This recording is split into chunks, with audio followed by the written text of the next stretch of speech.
Okay, so I've been trying to formulate my opinion on small batch stuff.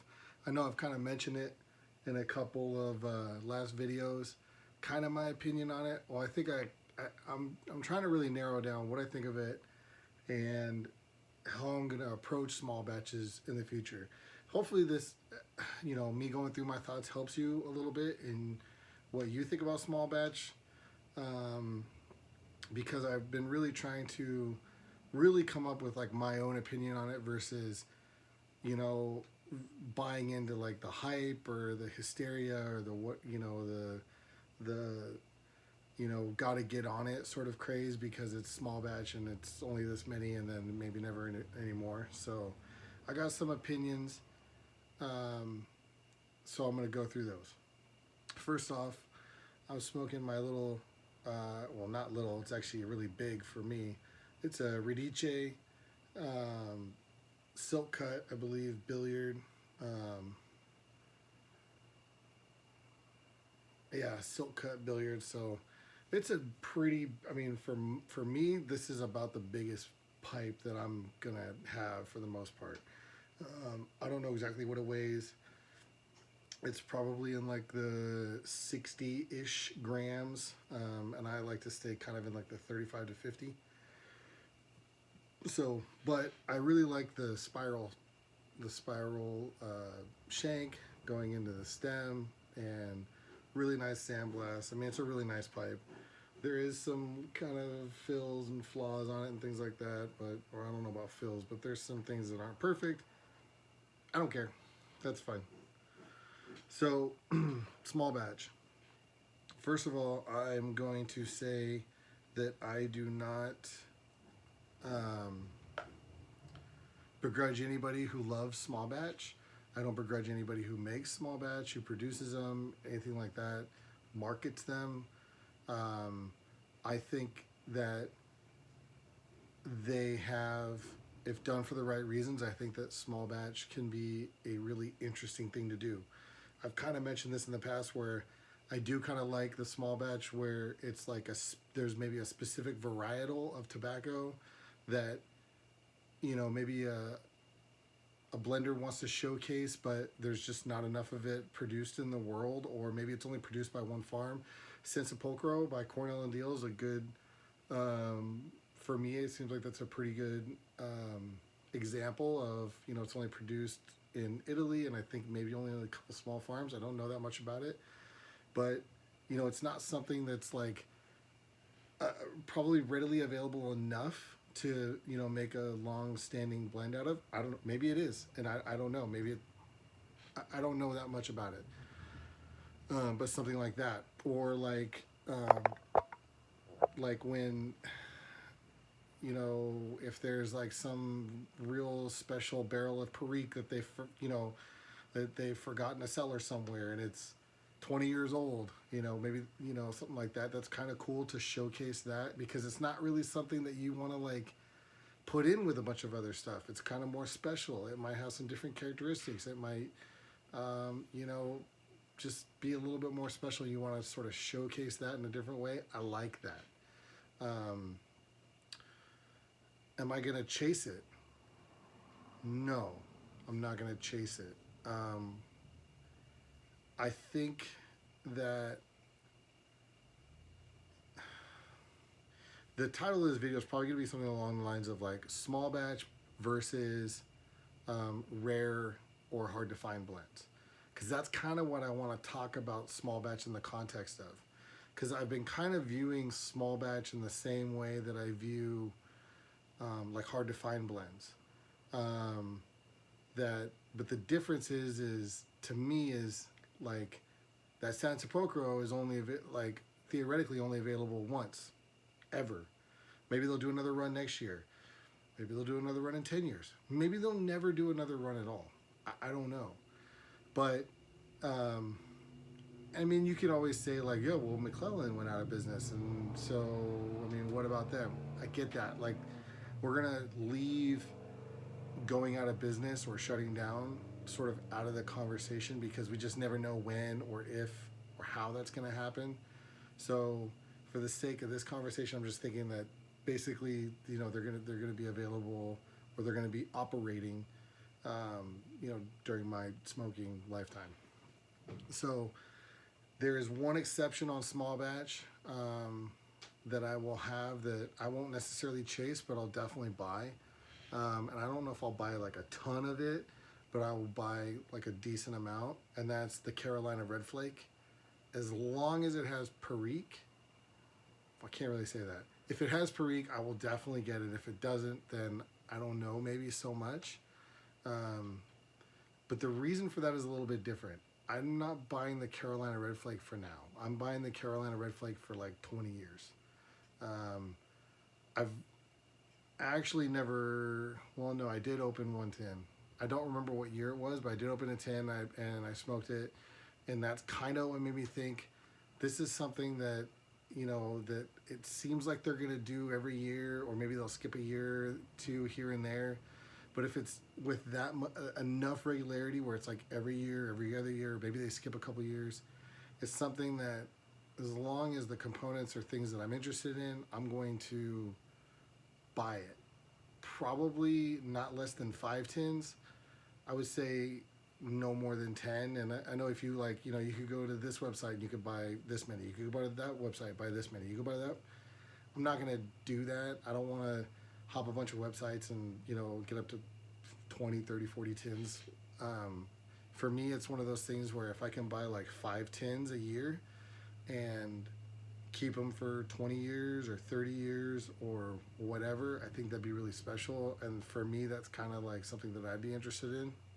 So that's where I'm at on that. But like, you know, I don't know how many Cornell and Deals come out with in the 2023. I think they just released another one within the last like week. You know, they've got like Sun Bear. They've got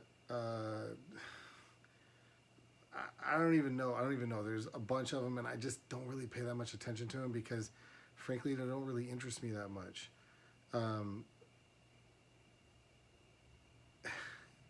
What does interest me is things that are hard to get, like small batch, but aren't technically small batch. They're in regular production.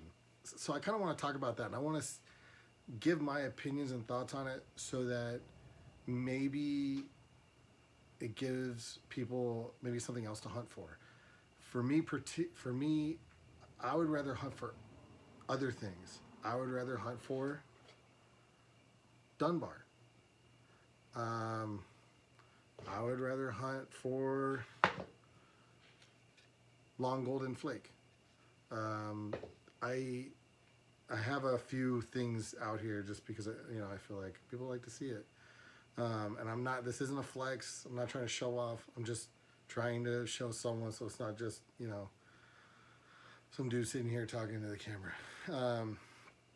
So I would rather kind of save some money and, you know, not get all hyped up when Cornell and Deal drops a small batch every few months, buy 10 tins and then not even like it anyway. I would rather save the money, and when they drop Esoterica, I can buy it. When they drop Rainer, I can buy it.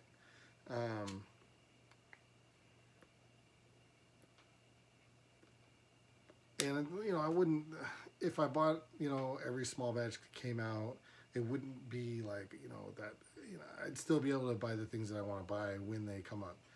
But I don't want to buy like 10 tins. And I feel like if it's small batch, you got to buy at least like 5 or 10. And if you hate it, like I bought 2 tins of Santo Progo. I wasn't the biggest fan. It was okay. It was interesting. But I have another tin, and now I'm like not excited about it, right? Whereas if I buy Dorchester, I'm excited about it. If I buy Rainer, I'm excited about that. And I know that I'll most likely, as long as I pay attention, we'll be able to find it again in the future.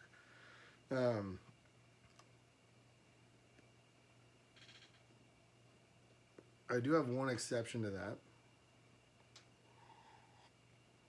And by the way, I don't think I said what I was smoking in the Radice, which is Cornell and Deal Bluegrass, which is a good blend. I'll probably do a review of it in the next couple weeks. I opened it like 2 weeks ago, and I think I'm like 2/3 of the way through it, so it'll be coming up. I did make kind of a special purchase recently off of Instagram. Smoking cat hair. Smoking cat hair. Was selling a couple of these guys.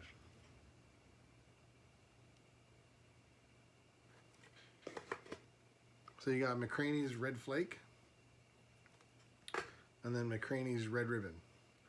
I have never tried either one of these, and I have always wanted to try it.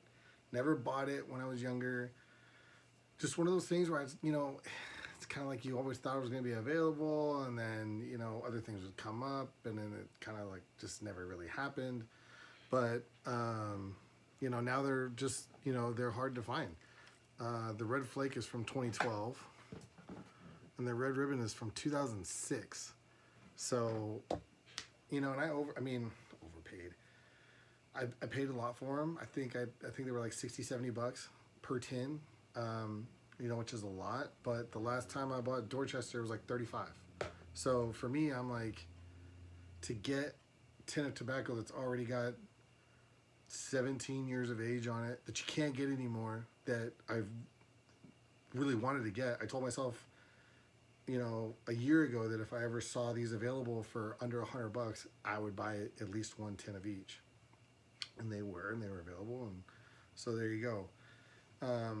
To me, like, that is more interesting than the small batch. And the reason for that is because you're going to say, well, you only got one tin, so it's kind of like the small batch. Yeah, but I don't know, for whatever reason, for me, it's like the hype is around because it is special, especially if you like this style of tobacco. If you like Virginias, like Red Virginias, Virginia Periques, things like that, like, it's special. Whereas sometimes it feels like the specialness of the small batches is manufactured a little bit by like the marketing, which is okay, fine. I mean, you got to sell product, you got to stay in business. Like I said, I don't begrudge anybody for that.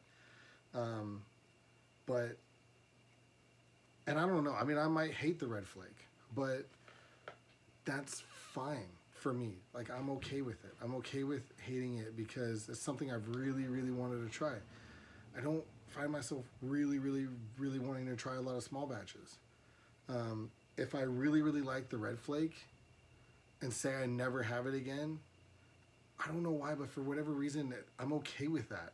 If I really, really like Steamboat, like which I think is the newest Cordella and Deal small batch, if I really, really like it and then I can never get it again, I don't know why, but that's going to piss me off. I can't make the connection in my head why it pisses me off with a small batch from Cordella Deal that just came out, but it doesn't piss me off with McRaes. I can't explain it to you. I don't know, but that's just the way it is. Another one that I would rather chase or hold out for than most of the small batch stuff is the Heinrich's Golden Sliced. It's been a really long time since I've had it. It's like Rainer. It's hard to get. It's easier to get that in Rainer than it is to get Esoterica. But it's not impossible to get Esoterica. That's kind of my point. Like, these small batches, the only thing that I've bought here on the secondhand market is the McRaes. The Esoterica, the Rainer, the Heinrichs. I've got other stuff inside I just didn't bring out. All that stuff I was able to buy from retail. You just have to, like, be diligent, pay attention, and be patient. A lot of it is just about being patient. I didn't have any Esoterica for a long time. I wasn't successful at finding any. I didn't go out and spend 180 tins on, or $180 on a tin of Dunbar. I just waited and was patient and looked and found some, and then was able to buy it for 30 bucks a tin. I mean, it's not, I said retail. It's not, it's kind of like bourbon, right? It's not really retail, but it's not secondhand either. So, but it's still out there. I just bought 2 tins of Dorchester today that I was able to find at a retail shop. You can do it. It's hard. and you're not going to get a lot, and you're probably going to be limited. But I don't know. I guess for me, it doesn't matter as much because being into firearms and reloading and stuff the way that I am, like with the shortages, with certain administrations coming into office, and then there's shortages of powder, there's shortages of primer, there's shortages of loaded ammo. And then when you do find it, you have to buy as much as you can, but then you're limited, and then it's just, I don't know, for whatever reason I deal with it so much. It feels like in that world that when I deal with it in tobacco, it doesn't really bother me as much as it might other people. But I guess my overall point, and I don't want this video to go on forever. My overall point is to say,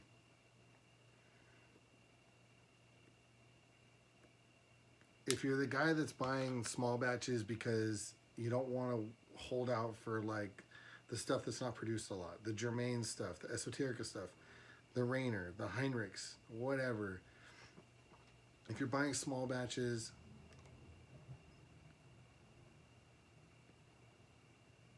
when you'd really rather be buying that other stuff, just don't buy the small batches, or buy a 10 or 2 just to satisfy your curiosity. But wait, be diligent, hold out, do your research, like find those things that come out, because you almost I almost treat them like a small batch in a way, because like Heinrichs, it's available for like a day or two, right? Maybe some websites have it for longer, I don't know, but like for me, most of the time when I check, it's out. But every once in a while, 2 or 3 times a year, you'll check and it'll be available. You can only buy maybe a couple tins or 5 tins or whatever. Just buy it. And if you're on a budget and they drop Steamboat and you buy 5 tins of it, and then the next week they drop Heinrichs and you're like, dang, I really wish I wouldn't have bought that Steamboat, because then I could have bought my Heinrichs. That's what I'm talking about. Like, if you know, especially if you know you really like it. Like, I know that I really like Golden Slice. I know that I pretty well like I know that I really like Long Golden Flake. I know that I pretty well like Golden Slice. It's been a long time since I've smoked it. It might shoot up and be the top of my list. I don't know. But I know it's good enough to where I bought like 3 or 4 tins of it the last time it was available. I know that I really like Dunbar. And I know that I like Dorchester and some of these other things. And like, if you know that you really like it, it's worth it to chase it. In my opinion, more worth it to chase that than it is to chase the small batch you don't know anything about. So what I think a lot of people just get frustrated, and I've heard this with Esoterica. A lot of people get frustrated with Esoterica and they just go, I'm just gonna give up, I'm not gonna mess with it. I guess I don't really blame you for that, but if it's worth chasing, if it's worth waiting for, then why not? Why not go for that than like the quote unquote manufactured appeal of something labeled small batch? That's kind of how I look at it. And like I said, I'm not trying to begrudge anybody who wants to chase a small batch or wants to look for or really likes them. Smoke what you like, do what you like. The whole point of this video was just to tell people sort of my plan and my strategy going into like small batch tobacco versus hard to find tobacco, which to me I'm going to treat as a small batch. The hard to find tobaccos, the Dunbars, the Dorchesters, the Rainers. Like I'm gonna treat those like the small batches. Instead of chasing the small batch, spending $75 on 5 or 6 tins of small batch, I'll just wait.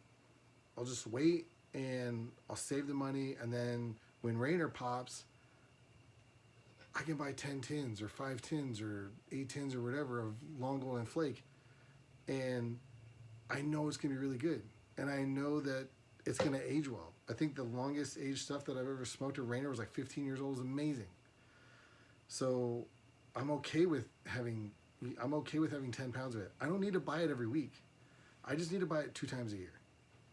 If I can buy Rainer twice a year at 5 or 6 tins per time, that's good. I can smoke 2 tins a year and I can still put away, 6, 8, 10 tins. Perfect, right? Dorchester, same thing. Dunbar, same thing. Golden Slice, same thing.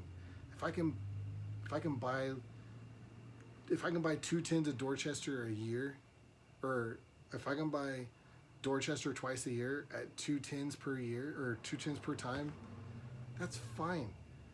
I'll smoke 1, maybe 2, and I put 2 away if I could. Like, that's what I'm saying. Like, I would rather do that than buy 10 tins of a tobacco I have no history with, no idea if I like it or not, and then smoke 1 tin and have 9 tins. I'm like, I don't even want to waste room in my cellar with this stuff. And like I said, the one exception is for me is the Carolina Red Flake, and that's just because I've tried it. I believe it has insane aging potential, and it's just the one that I decided if I'm going to chase a small batch, it's going to be that one for whatever reason.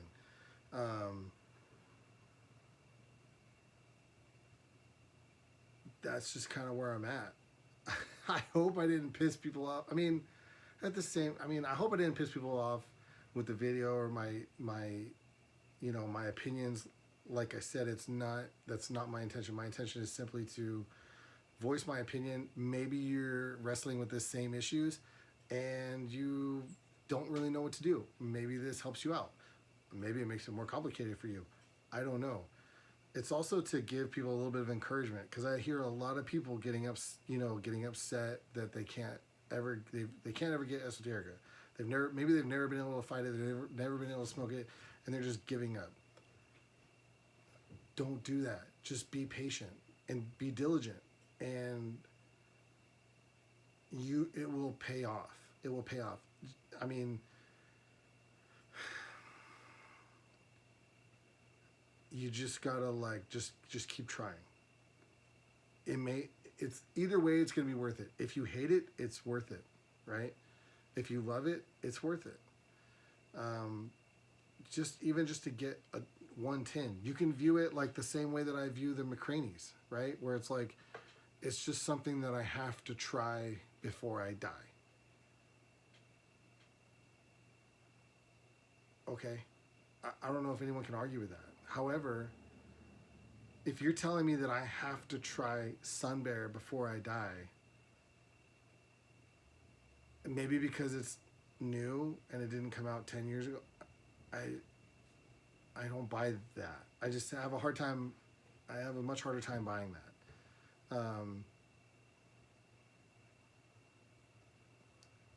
And that's not to say anything about the blend. I've never had it. I've never tried it. I don't know. It might be amazing and worth all the hype in the world. That's fine. But I've made the conscious decision that I'm going to buy one. As of right now, I'm going to chase one of the small batches. And I know there's other, I think Sutliff does some small batches. There's some other small batches here and there. I'm not chasing any of those.